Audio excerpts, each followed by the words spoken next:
Et si le plus grand danger pour l'intelligence des enfants, c'était l'école elle-même? C'est une question choc, hein. C'est celle que pose Sir Ken Robinson, cet expert britannique en éducation qui, on peut le dire, pas mal secoué les idées reçues. Tout à fait. Alors aujourd'hui, on se penche justement sur sa thèse, assez audacieuse. Est-ce que le système scolaire actuel, au lieu de l'épanouir, pourrait brider ou même étouffer la créativité naturelle des enfants? Hmm, Pour ça, on va s'appuyer sur un article du Centre canadien pour l'éducation à la maison et aussi sur des extraits de ses conférences, surtout son fameux TED Talk de 2006. Ah oui, incontournable celui-là. L'objectif, c'est de voir un peu, selon lui, si l'école formate plus qu'elle ne libère vraiment. D'accord. Alors, Sir Ken Robinson, pour ceux qui ne le connaîtraient pas, il nous a quittés en 2020. C'était un écrivain, un chercheur, un conférencier brillant. Et son TED Talk «L'école tutelle la créativité», franchement, il a fait un carton monumental. Des dizaines de millions de vues, c'est ça. Oui, des chiffres fous. Et ce qu'il proposait, c'était pas juste des petits ajustements, hein. C'était carrément une révolution éducative qu'il appelait de ses voeux, avec la créativité et l'innovation au centre de tout. Sa critique du système actuel, elle est assez radicale quand même. Il commence par l'uniformisation, l'idée que l'école traite les enfants un peu comme... Comme des produits standardisés. Ouais. Oui, c'est ça. Il utilise des mots forts, hein. Il parle de modèle industriel, parfois même d'un abattoir intellectuel. C'est une image très très forte. Oui, les enfants sont groupés par âge, ils reçoivent tous le même enseignement, standardisé quoi, Hmm. sans vraiment tenir compte de leur unicité, de leur talent, ou même de leur rythme d'apprentissage qui sont différents.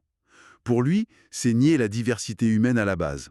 C'est vrai que, vu comme ça, Et il pointe aussi une hiérarchie quasi universelle des matières enseignées, hein. C'est vrai ça, hein. ah oui, et ça c'est un point clé. Partout dans le monde, il vit, on retrouve le même schéma. Les maths et les langues, tout en haut, celles qui sont vues comme essentielles pour réussir, pour le travail. D'accord. Ensuite, les sciences humaines. Et puis, tout en bas de l'échelle, eh bien, les arts. Et même dans les arts, la musique ou le dessin s'en sortent un peu mieux que, disons, la danse ou le théâtre. Et la conséquence de ça, selon lui, c'est quoi? Parce que ça paraît pas si grave dit comme ça. Bah si, justement, pour Robinson, cette hiérarchie, elle n'est pas neutre du tout. Elle apprend aux enfants dès le départ ce qui a de la valeur aux yeux de la société et ce qui n'en a pas, ou moins. Ah oui, je vois. Du coup, beaucoup d'enfants qui sont peut-être brillants dans des domaines non académiques finissent par croire, par intégrer l'idée qu'ils ne sont pas vraiment intelligents. C'est terrible ça. Et ça mène à un autre point qu'il critique beaucoup, la peur de l'erreur. Exactement. Le système scolaire, globalement, il stigmatise l'erreur. C'est vu comme un échec, quelque chose à éviter absolument. Or, Robinson, il martèle ce message, si vous n'êtes pas prêt à vous tromper, vous ne sortirez jamais rien d'original. C'est tellement vrai. La créativité, ça demande d'oser, d'essayer des trucs, donc forcément d'accepter qu'on peut se planter. Il y a cette anecdote géniale qu'il raconte souvent, non? La petite fille qui dessine. Oui, celle de 6 ans en cours de dessin. La maîtresse demande «Tu dessines quoi?» Elle répond «Je dessine Dieu». Et la maîtresse qui dit mais personne ne sait à quoi il ressemble? Et la petite, imperturbable, «Ils le sauront dans une minute». Voilà. C'est cette audace, cette absence de peur de se tromper que les enfants ont naturellement. Et Robinson pense que l'école, eh bien, elle nous éduque hors de cette capacité créative.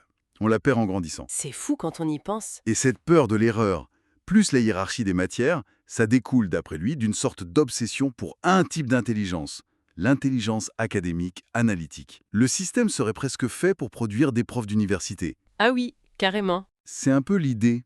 Du coup, il néglige complètement d'autres formes d'intelligence. La kinesthésique, le corps, la spatiale, la musicale, l'interpersonnelle. Ce qui fait que des personnes brillantes dans ces domaines peuvent se sentir en décalage, voire pas intelligentes pendant toute leur scolarité. C'est ça, et toute leur vie parfois. Pourtant, la créativité pour Robinson, c'est pas juste un petit plus, un hobby sympa. C'est essentiel. Ah mais complètement. Il dit qu'elle est aussi importante que savoir lire et écrire, la littératie, et qu'elle devrait avoir le même statut dans l'éducation. La même importance. Exactement. Sa définition est simple, hein. La créativité, c'est le processus qui permet d'avoir des idées originales qui ont de la valeur. Point. Et c'est une capacité que tous les enfants ont en eux. Ils explorent, ils inventent, ils essaient sans arrêt, sans peur. Et l'école, au lieu de nourrir ça. Elle tendrait à l'étouffer, petit à petit. C'est son constat. Assez dur. Bon, face à ce constat sévère, il propose quoi alors? J'imagine qu'il ne dit pas juste jetons tout. Non, non, bien sûr. Il appelle à une transformation, mais une transformation profonde. Un de ses concepts clés, c'est L'élément. L'élément. Oui, c'est le point de rencontre, le point où tes aptitudes naturelles croisent tes passions personnelles. Ce que tu aimes faire et ce pourquoi tu es doué. D'accord.